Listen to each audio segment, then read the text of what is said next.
यही फरिश्तों की दुनिया पहने प्रकाश में काया, स्थूल वतन से ऊपर अपना सूक्ष्म वतन ये आया। यही फरिश्तों की दुनिया पहने प्रकाश में काया, सबसे ऊपर मूल वतन घर, सबसे ऊपर मूल वतन घर, जाए तनिक यहाँ ठहर, हाथ में हाथ लिए बाबा के चलो करे हमसे।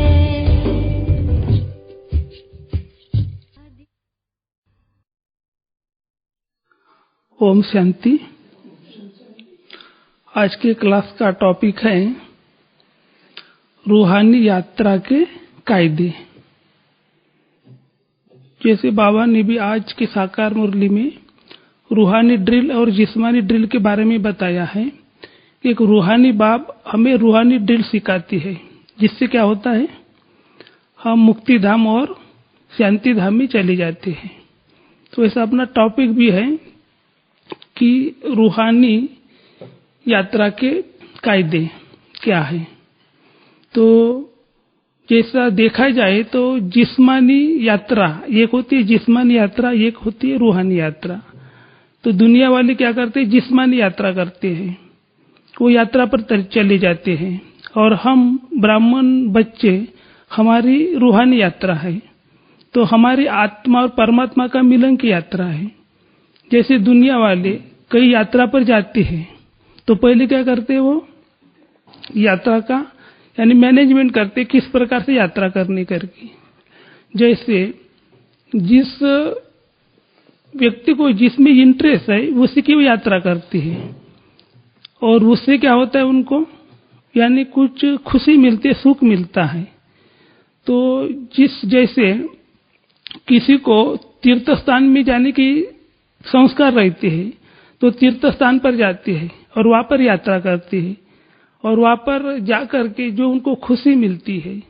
किसी को जैसे प्राकृतिक सौंदर्य देखने के संस्कार रहते किसी के, तो वो प्राकृतिक सौंदर्य के इसमें चली जाती है। जैसे हमारे माउंट आबू में कई लोग आते हैं ना, यहाँ पर तो तीर्थ दुनिया के लोगों के लिए तीर्थ स्थान नहीं है, हमारे बीकी के लिए तीर्थ स्थान है, लेकिन वो लोग प्राकृतिक सौंदर्य वो देखने के लिए आती है, और वो देखने के बाद उनको खुशी होती है। तो इस प्रकार कई लोग ऐतिहासिक संस्कार रहते हैं, जैसे ऐतिहासिक कई जगह पर राजे महाराजा के महल बने रहते हैं, उस स्थान पर जाते हैं और वो देख करके उनकी खुशी हो जाती है। क्योंकि वो लोग भी जैसे कर्म क्षेत्र पर कर्म करते हैं, कर्म करते करते वही कार्य करते करते क्या वो मानसिक रूप से और शारीरिक रूप से थक जाते हैं, और वो थकान दूर करने के लिए वो लोग यात्रा पर जाते हैं और यात्रा करते हैं, और उससे उनको कुछ खुशी मिलती है। तो अभी हम देखेंगे कि हमारी रूहानी यात्रा, इसके जो कायदे हैं, उस कायदे क्या क्या है वो देखेंगे। जैसे कोई भी बात हम नियम अनुसार करते हैं तो उससे क्या होता है, फायदा होता है। इसलिए बाबा ही कहते हैं ना कि कायदे में फायदा है और उससे खुशी मिलती है। तो जैसे दुनिया के लोग यानी यात्रा करते हैं, तो उसमें क्या करते, पहले सबसे पहले वो स्थान का चुनाव करते हैं कि किस स्थान की यात्रा करनी है। जैसे अपन ने अभी 3 प्रकार के स्थान देखे, तीर्थ यात्रा, ऐतिहासिक स्थान और प्रकृति के सौंदर्य, उसमें जाकर वो यात्रा करते हैं। तो पहले स्थान चुनते हैं और उस स्थान में जाकर के फिर उनको खुशी मिलती है। तो वैसे हम रूहानी यात्रा करने तो हम कौन से स्थान चुनेंगे।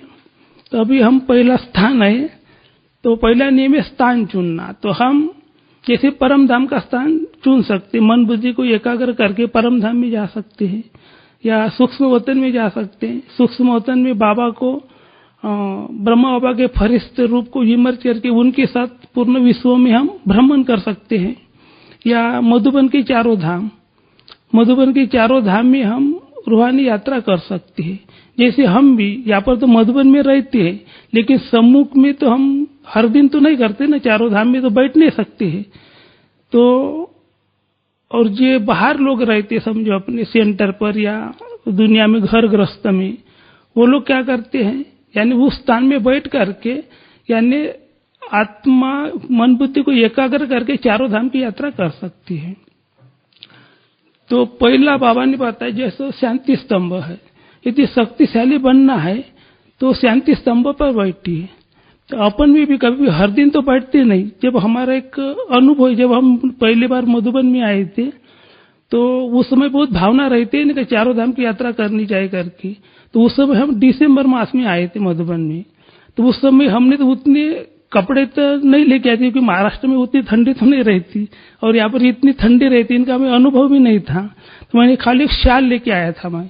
और उस समय देखो मैं 2 बजे उठ गया, 2 बजे उठकर शांति स्तंभ पर बैठ गया और 2 बजे से लेकर 5 बजे तक बैठता तो पता भी नहीं चला कि वो कैसा ये हो गया। तो इस प्रकार पहले भावना रहती है ना। अभी लोग तो 5 मिनट भी हम बैठते नहीं वहां पर क्योंकि अभी ठंडी लगती, मगर उस समय जो अपनी भावना होती है तो वैसे चारों धाम की यात्रा।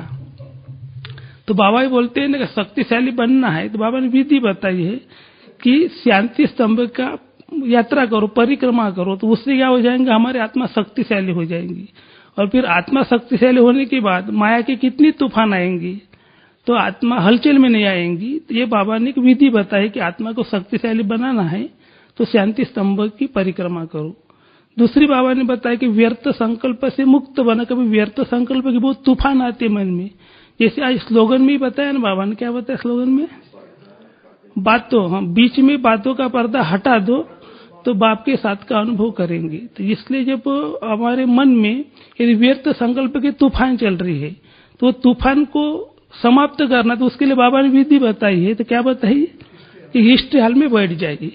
जब हिस्ट्री हॉल में बैठ के क्या करना है, जैसे हम समर्थ संकल्प बनानी है, व्यर्थ से मुक्त होना है, तो हिस्ट्री हॉल पे बैठे, वहां पर 2 संध्या रखी है।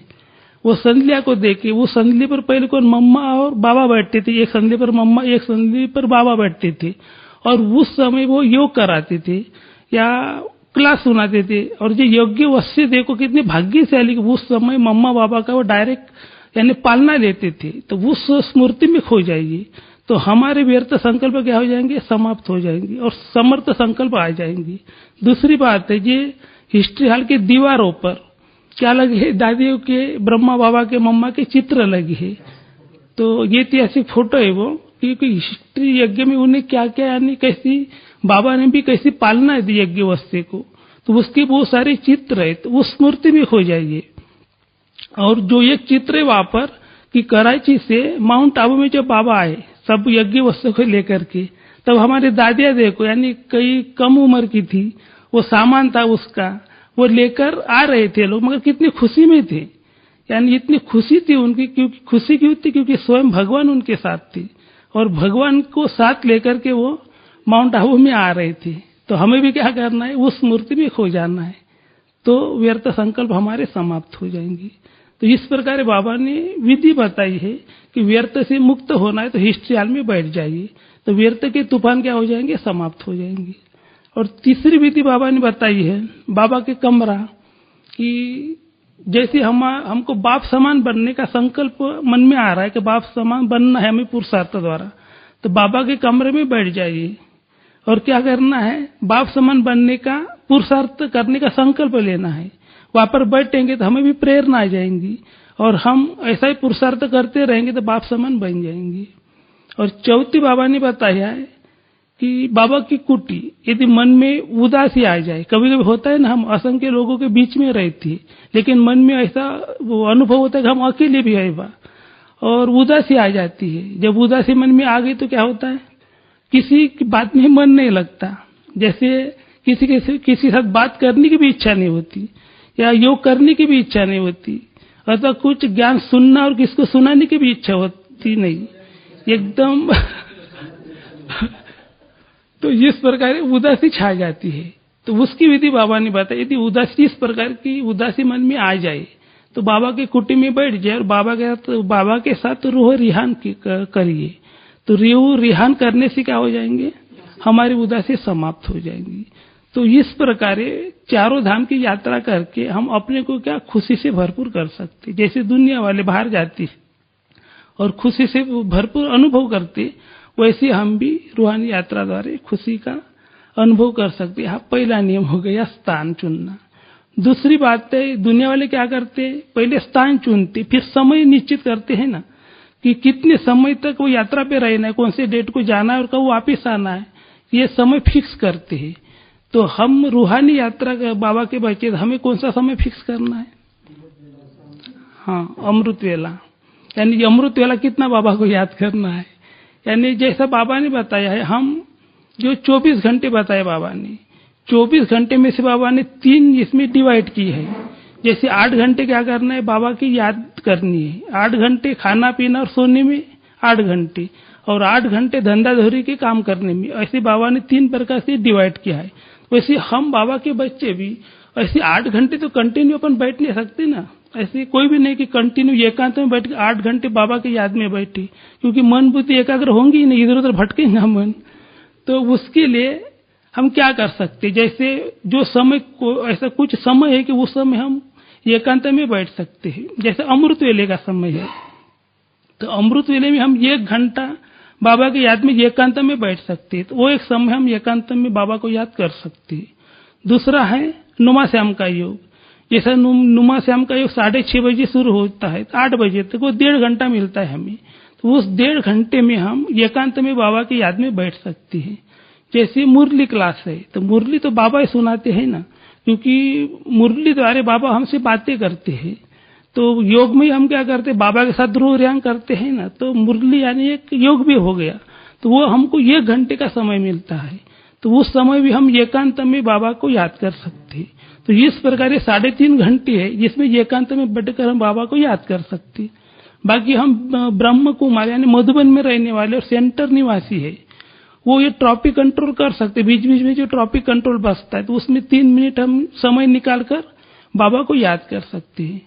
लेकिन ये घर गृहस्थ वाले, वो तो वो समय सेटिंग नहीं कर सकते। समझो अभी 10:30 बजे का ट्रॉफिक कंट्रोल है, एक बंदा बिजनेस में आना, समझो अपने दुकान पर बैठा है, किसको सामान दे रहा है, ग्राहकों की भीड़ है, और 10:30 बजे का ट्रॉफिक लग गया और वो एकदम बैठ गया बाबा के याद में, तो बाकी लोग क्या समझेंगे?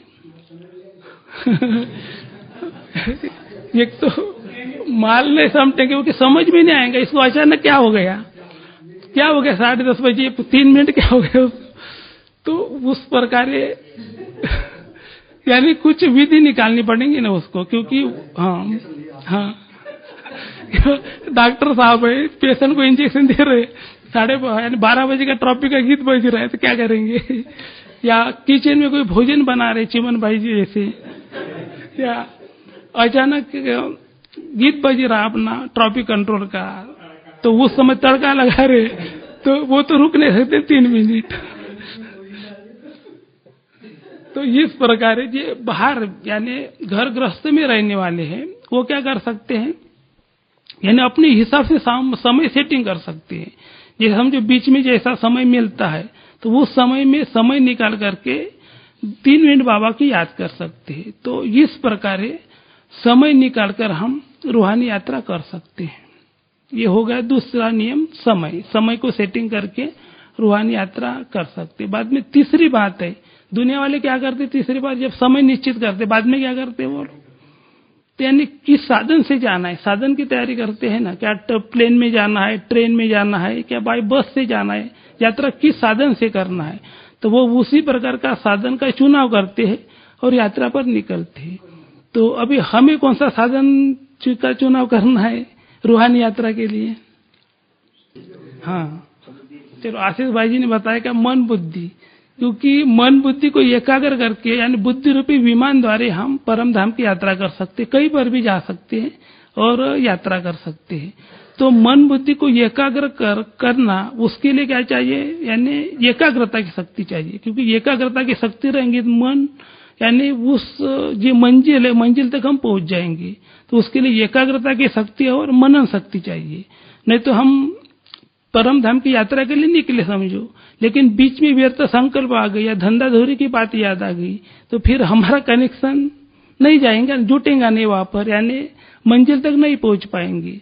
तो इसके लिए पहले मन बुद्धि को एकाग्र करना पड़ेगा। और हाँ पेट्रोल भी, हाँ वो भी, जैसे मन बुद्धि यानी मन बुद्धि को एकाग्र करने के लिए एकाग्रता की शक्ति और मनन शक्ति, दो शक्ति की आवश्यकता है। जैसे दुनिया में जो प्लेन है, समझो प्लेन भी उड़ान भरते तो उसमें कौन सा पेट्रोल डालते? डबल रिफाइंड पेट्रोल डालते। जब डबल रिफाइंड पेट्रोल डालेंगे तभी वो विमान ठीक ठाक चलेगा, नहीं तो कुछ भी हो सकता है, समझो ऐसा समस्या आ सकती है, दुर्घटना भी घट सकती है। तो वैसे हमें भी अपने मंजिल तक पहुंचने के लिए दोनों चीज की आवश्यकता है, दोनों शक्तियों की। तो वो दोनों शक्तियां यदि हम अपने में धारण करेंगे तो हमारी मन बुद्धि एकाग्र हो जाएंगी और हमारा बाबा के साथ कनेक्शन जुड़ जाएगा। ये पहली बात होगी। दूसरी बात बाबा ने बताई कि जो साधन है, जैसे हम सूक्ष्म साधन या स्थूल साधन का उपयोग करते, लेकिन ये सूक्ष्म साधन ठीक है, मगर स्थूल साधन अंतिम समय में तो रहेंगे नहीं, बोलते ना। इसलिए हमारी जो साधना है वो साधना क्या स्थूल साधना पर आधारित न हो, नहीं तो फिर अंतिम समय साधन तो रहेंगे नहीं और हम फिर बाबा के साथ हमारा कनेक्शन जुट नहीं पाएगा। इसलिए कई भाई बहनों का ऐसा कहना रहता है कि यदि अच्छे गीत बजे तो हमारा योग लगता है गीतों के ऊपर, यदि गीत नहीं बजे तो हमारा योग भी नहीं लगता है। तो ये क्या हो गया, साधनों पर आधारित हो गए ना। तो हमारे ऐसी साधना किसी पर आधारित न हो, या किसी को ऐसा कहना रहता है कि हम यदि बाबा के कमरे में बैठे तो भी योग लगता है, नहीं तो दूसरी जगह पर योग नहीं लगता है, तो ये भी ठीक नहीं है। या किसी को बाबा का जो ट्रांसलाइट है उसके सामने बैठे तो भी योग लगता, नहीं तो योग नहीं लगता, तो ये भी नहीं हो। तो इस प्रकार बाबा बोलते कि हमारी जो साधना है किसी भी साधन पर आधारित न हो। तो इस प्रकार हमें जो रूहानी यात्रा करनी है तो मन बुद्धि को एकाग्र करके हम अपने जो भी मंजिल है वो मंजिल तक पहुंच सकती है और उसमें खुशी की अनुभूति कर सकती है। तो ये हो गया तीसरा नियम। अभी चौथा है आवश्यक तो वस्तु भी। वो तो प्लेन से जाएंगे, तो जैसे ट्रेन से जाना है, बाय कार से जाना है तो हाँ, तो वो साधन हो गया। हाँ, साधन का ये करेंगे। हाँ, बाद में उसके बाद तो टिकट निकालने पड़ेंगे उनको। जैसे प्लेन से जाना है तो रिजर्वेशन बुकिंग करना पड़ेगा ना। तो ये सब प्लेन में, क्योंकि नियम अनुसार जैसे ट्रेन की भी अपन को रिजर्वेशन करना पड़ेगा, तो ट्रेन में बैठेंगे और टिकट भी रिजर्वेशन भी नहीं करेंगे तो वो तो दुनिया के कानून के हिसाब से वो गुनाह है ना, क्योंकि वो कायदे के खिलाफ हो गया वो। तो जिस प्रकार वो रिजर्वेशन करना पड़ेगा। तो जैसा ट्रेन का है, तो ट्रेन का भी 3 प्रकार का रहता है ना, एक एसी का टिकट, दूसरा स्लीपर का और तीसरा जनरल वाला। और एसी में भी 3 प्रकार रहते हैं, फर्स्ट एसी, सेकंड और थर्ड एसी। तो जैसा बाबा ने बोला है ना कि एयर कंडीशन की टिकट बुकिंग करना है, तो उसके लिए क्या करना है, क्या करना पड़ेगा? तो जो भी बाबा की कंडीशन है उसी कंडीशन अनुसार हमें पुरुषार्थ करना पड़ेगा। तो बाबा ने 3 प्रकार के पुरुषार्थी बच्चे यानी बताए हैं। जैसे पुरुषार्थ करते सभी बच्चे तो पुरुषार्थी है, लेकिन उसमें बाबा ने 3 प्रकार के बच्चे का सिलेक्शन किया है। तो जो पहले लेवल के बच्चे फर्स्ट क्लास के, उसको महारथी बच्चे कहते हैं, जिसमें हमारे दादियां भी आ सकती है, हमारे भी कोई तीव्र पुरुषार्थ ऐसे कई भाई बहन का गुप्त पुरुषार्थ करते वो भी उसमें आ सकते हैं।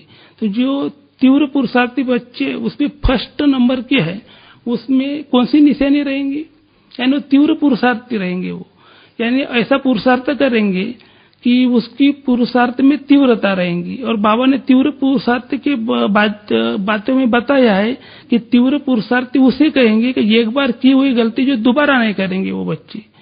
तो जैसे हमारे दादी है, उनके हाथ से कभी गलतियां नहीं होती, जैसे मम्मा है उनके हाथ से नहीं, तो मम्मा का मुझे मिसाल याद आ रहा है, क्योंकि वो गलती तो नहीं बोलेंगे, लेकिन एक बार कराची में रहते थे तो उस समय बाबा ब्रह्मा बाबा कई बार गए थे बोलते, तो मम्मा को उस रात को बहुत बाबा की याद आ रही थी, ब्रह्मा बाबा की।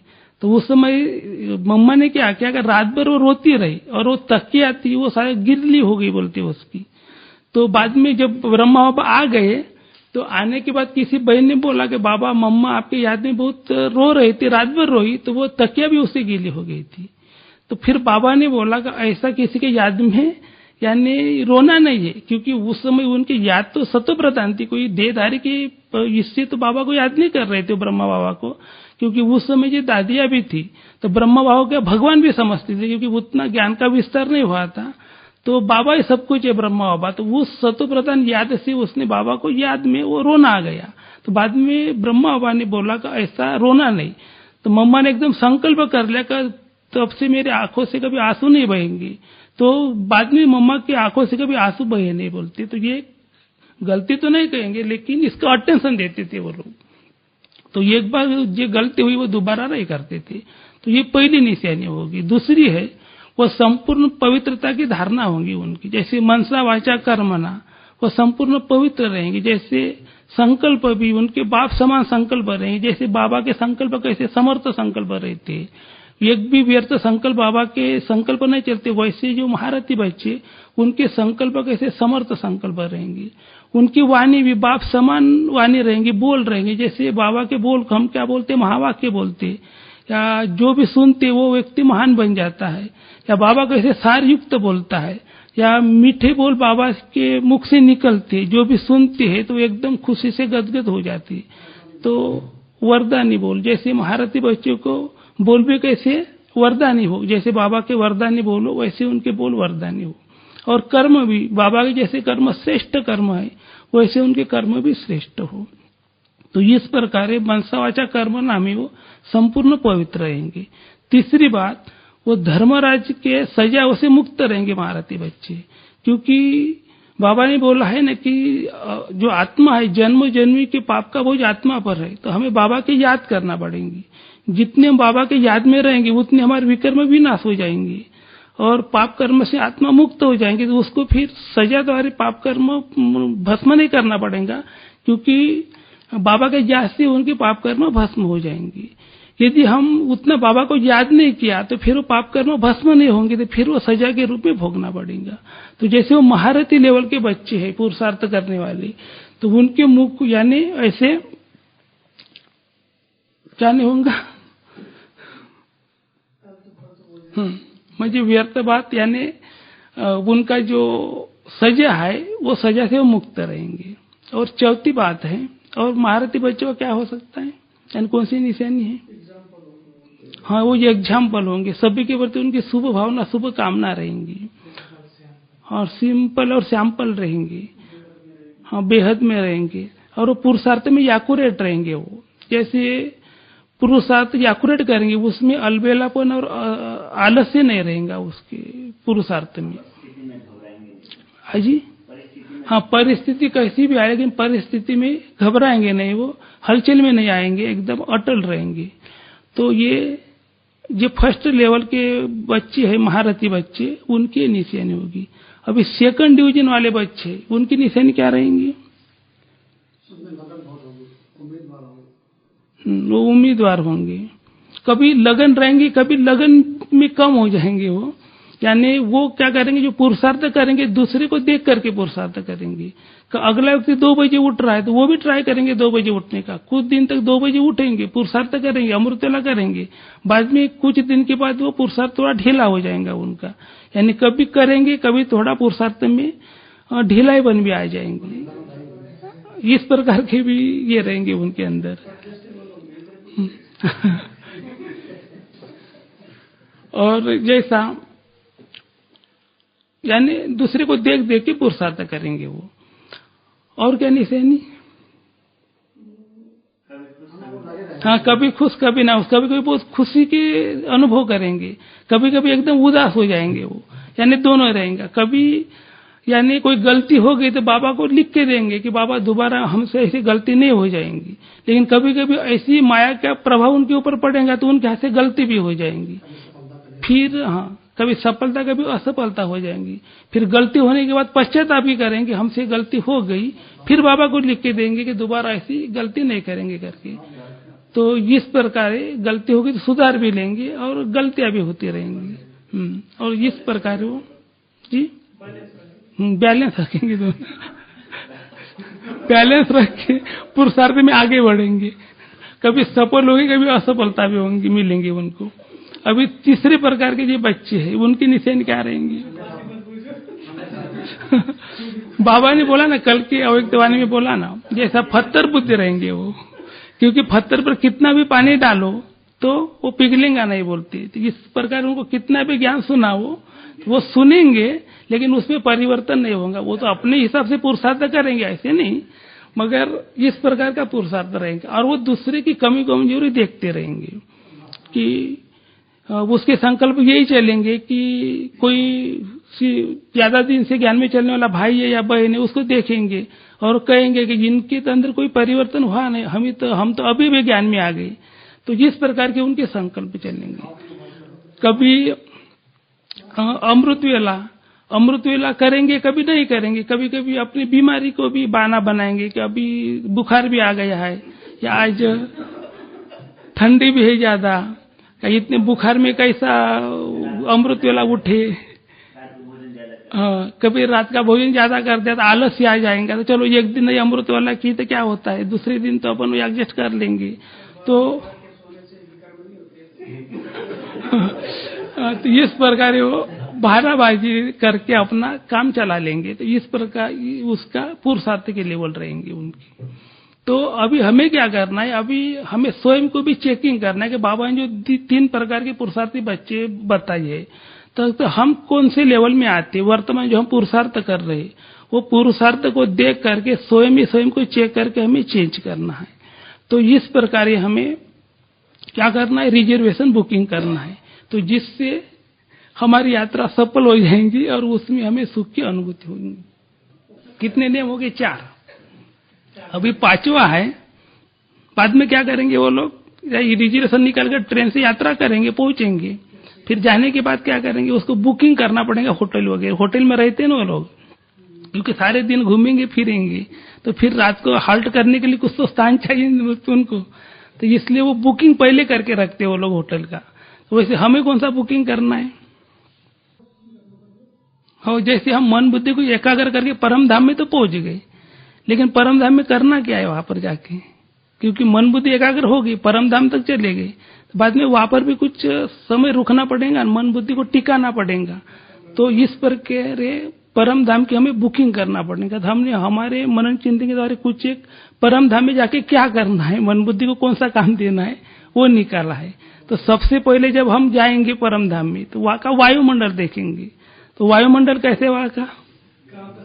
सुनहरी लाल प्रकाश। तो सुनहरी लाल प्रकाश का अनुभव करना है वहां पर जाकर के।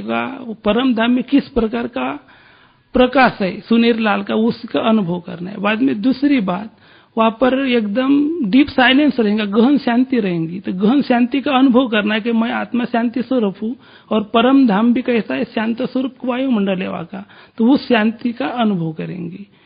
तीसरी बात, वहां पर निसंकल्प रहते हैं ना, क्योंकि परम धाम में कोई संकल्प नहीं चलता है, तो निसंकल्प रहेंगे और बीजरूप स्थिति का अनुभव करेंगे, क्योंकि बीजरूप स्थिति है परम धाम की स्थिति, उसका अनुभव करना है वहां पर जाके।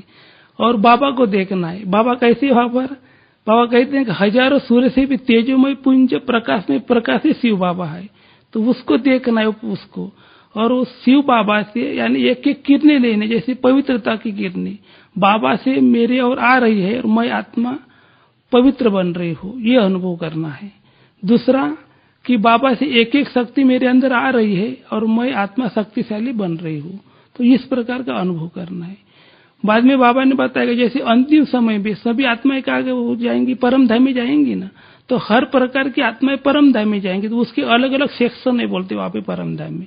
जैसे अष्ट रत्न है, 108 है और 16,000 ये आत्मा है, तो वो जाएंगे तो एक जगह पर नहीं रहेंगे, वहां पर सबका अलग अलग सेक्शन है, तो वो अपने अपने सेक्शन में कैसे विराजमान है उसको देखिए, उसका अनुभव करना है वहां पर। और ये प्रजा क्वालिटी की आत्माएं है, तो वो उसका सेक्शन अलग रहेगा, तो वो अपने अपने सेक्शन में विराजमान है, उसको देखना है। बाद में जो धर्म स्थापक है, अपने अपने धर्म की स्थापना करते, तो अंतिम समय में उसकी भी आत्मा परम धाम में जाएंगी, तो उनका भी अलग सेक्शन होगा ना, तो वो अपने सेक्शन में विराजमान होंगे, तो वो उनको हमें देखकर अनुभव करना है उनका, अपने सेक्शन में वो विराजित है।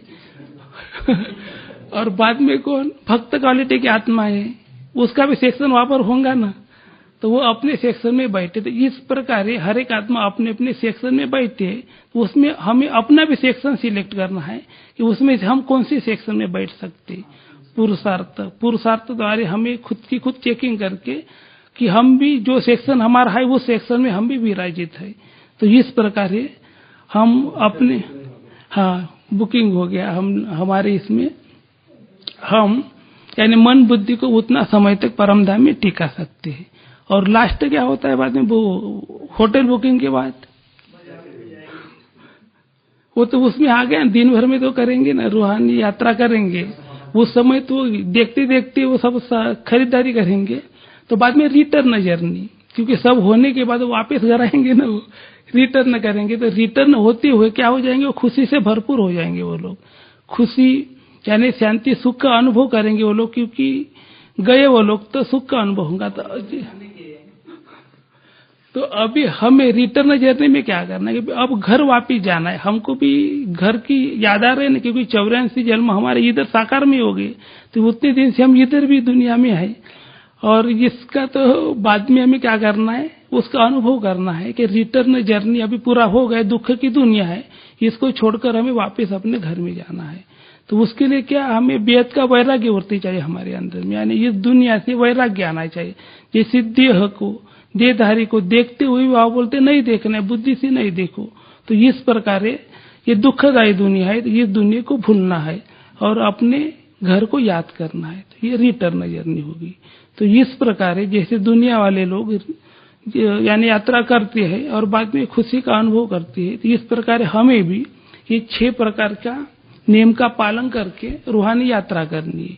उससे क्या हो जाएंगी, हमारा आत्मा शक्तिशाली हो जाएगा, यानी सुख की अनुभूति हो जाएंगी और सत्युग में ऊंचे पद की प्राप्ति हो जाएंगी, और उसके आधार से हमें सत्युग में ऊंचा पद प्राप्त हो जाएगा। अभी 5 मिनट बाकी, थोड़ी ड्रिल करेंगे।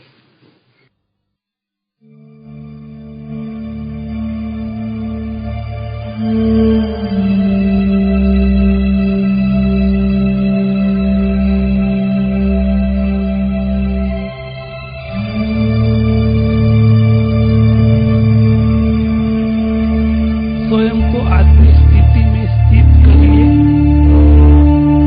और मन बुद्धि को एकाग्र करके चलते हैं प्रकृति के पास। प्रकृति में हरे भरे वृक्ष को देखिए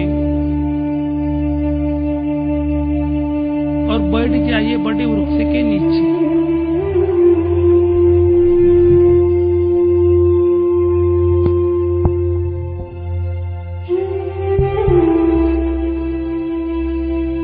बैठ जाइए बड़े वृक्ष के नीचे और सामने तालाब को देखिए, और उस तालाब के किनारे पहाड़ी है, उस पहाड़ी से झरने का पानी बह रहा है और वो तालाब पर गिर रहा है।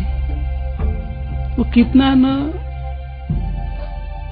सुखदायी सौंदर्य है, वो प्रकृति का सौंदर्य देखिए और उसमें खो जाइए। और देखिए उगते सूरज को देखिए कि सूरज उग रहा है और उनके किरणें चारों तरफ फैल रही है, और सारा वायुमंडल सुनहरी आभा मंडल से चमक रहा है।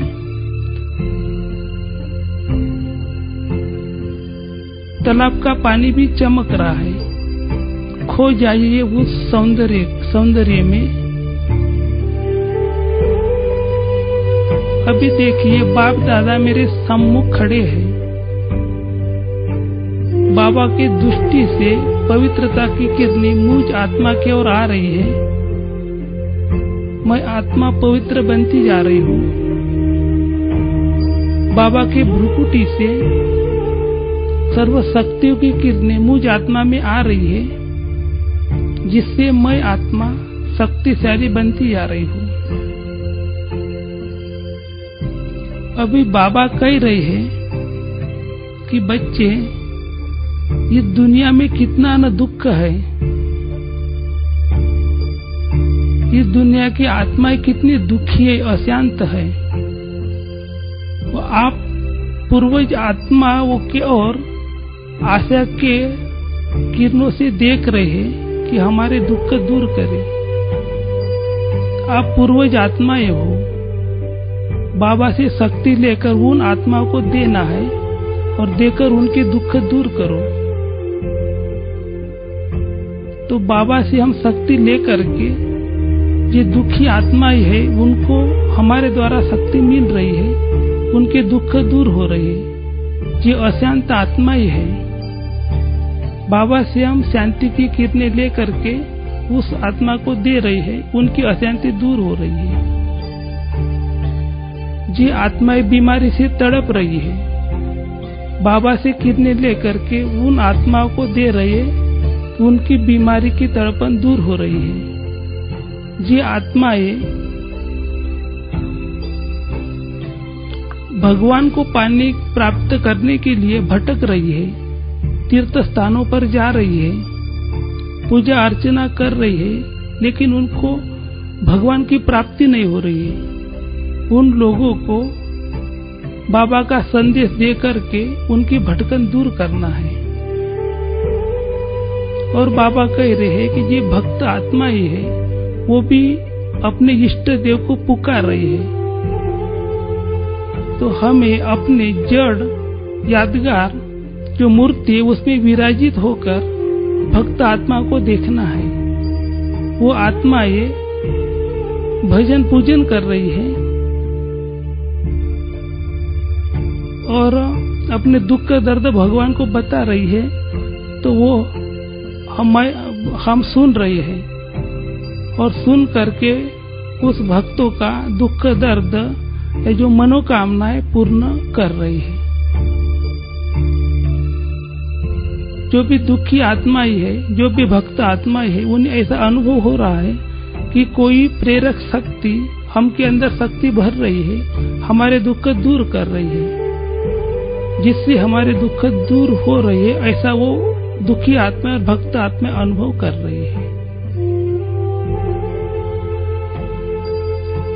अभी आ जाइए अपने स्थूल शरीर में और भ्रुकुटी सिंहासन पर विराजित होइए और आके खुले रख के गीत को सुनिए।